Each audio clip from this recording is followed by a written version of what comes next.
दोस्तों, ये कहानी उन लोगों के लिए बहुत ही प्रेरणादायक साबित होने वाली है जिनके पास बहुत सारा ज्ञान होता है, जो अपने आप को महान ज्ञानी समझते हैं। वैसे तो बहुत सारी मोटिवेशनल स्टोरीज आपने पढ़ी होंगी, सुनी होंगी, लेकिन ये कहानी भी बहुत ही प्रेरणादायक कहानी है। तो शुरू करते हैं। रामपुर गांव में एक विद्वान पंडित जी रहते थे और वे रोज़ाना भगवान की पूजा और आराधना करते थे। पंडित जी गांव के साथ साथ आस पड़ोस में भी बहुत प्रचलित थे। सभी लोग उनसे पूजा कराते थे और पूजा के बदले उन्हें दक्षिणा भी देते थे। पंडित जी को अपना सम्मान पाने में और दक्षिणा मिलने पर बहुत खुशी होती थी। इसी खुशी के बीच उनके मन मस्तिष्क में अभिमान का बीज अंकुरित होने लग गया था। वे स्वयं को दुनिया का सबसे बड़ा ज्ञानी मानने लग जाता है और छोटे मोटे साधारण मनुष्यों को डांट फटकार भी लगाने में उनको ज़रा भी संकोच नहीं होता था। लेकिन एक दिन उनके साथ बहुत ही अभूतपूर्व घटना होती है। पंडित जी गांव में कथा और पूजा करने जाते थे। एक दिन उनको पास के गांव में कथा करने के लिए आमंत्रित किया गया था। पंडित जी को वहां जाना आवश्यक था। शाम का समय था। पंडित जी के गांव चंबलपुर से वह दूसरा गांव जहां उनको कथा के लिए जाना था, दोनों गांवों के बीच में एक बड़ी नदी थी और उस पर कोई बांध भी नहीं था। दोनों गांव के लोग नाव के सहारे ही नदी को पार किया करते थे। पंडित जी भी अपनी पोथी और सामान लेकर नदी किनारे चले जाते हैं। वहां जाकर वे एक नाविक को आवाज़ लगाते हैं, अरे ओ नाव वाले, मुझे नदी के उस पार जाना है, इसलिए तुम जल्दी से अपनी नाव से मुझे नदी के उस पार पहुंचा दो। नाविक सरल बुद्धि का मनुष्य था। उसने कहा, महाराज, अगर आप कुछ समय प्रतीक्षा कर लें तो कुछ लोग और आ जाएंगे, जिससे हमारा नदी का सफ़र भी अच्छा रहेगा और मेरा फ़ायदा भी बढ़ जाएगा।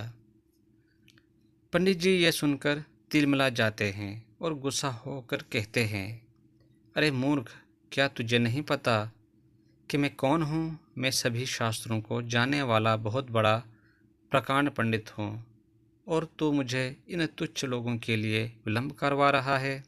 जल्दी से नाव को आगे बढ़ा और मुझे नदी के उस पार उतार दे।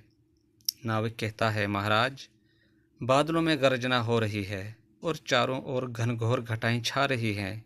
मुझे लगता है कि बहुत बड़ा तूफान आने वाला है। पंडित जी को गुस्सा आ जाता है और कहते हैं कि अब तू मुझे सिखाएगा कि क्या होने वाला है। जल्दी से नाव आगे बढ़ा। नाव नदी में आगे बढ़ जाती है।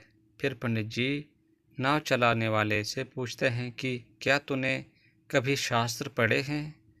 नाविक कहता है, नहीं महाराज, मैं तो अनपढ़ हूँ, बचपन से ही नाव में ही रहा हूँ। मेरी किस्मत कहाँ कि बड़े बड़े गुरुकुल में जाता और शिक्षा प्राप्त करता। पंडित जी कहते हैं, अरे मूर्ख, तू जानता नहीं तूने अपने जीवन का एक चौथाई हिस्सा बर्बाद कर दिया है। नाविक ने कहा, ये तो सब भगवान की मर्जी है, मैं इसमें क्या कर सकता हूँ। पंडित जी कहते हैं, क्या तू कभी कथा या भजन में गया है? नाविक कहता है, नहीं महाराज, परिवार के लिए 2 रोटी की व्यवस्था करने में ही पूरा दिन गुजर जाता है। हमारे भाग्य में भजन और कथा कहाँ? पंडित जी फिर कहते हैं कि हे मूर्ख, तूने तो अपना आधा जीवन ही बर्बाद कर दिया। और फिर नाविक को अपने शब्दों से प्रताड़ित करने लग जाते हैं और उसको बहुत कुछ खरी खोटी सुना देते हैं। कहते हैं कि तूने तो अपना आधा जीवन ही बर्बाद कर दिया। नाव बीच नदी में पहुंच जाती है। जैसे ही नाव नदी के बीच में जाती है तो तेज़ हवा के साथ बारिश होने लगती है, जिससे नाव डगमगाने लगती है और उसमें पानी भी भरने लग जाता है। नाविक पंडित जी से कहता है कि पंडित जी, अपनी नाव पानी में डूब सकती है। तो पंडित जी घबरा जाते हैं।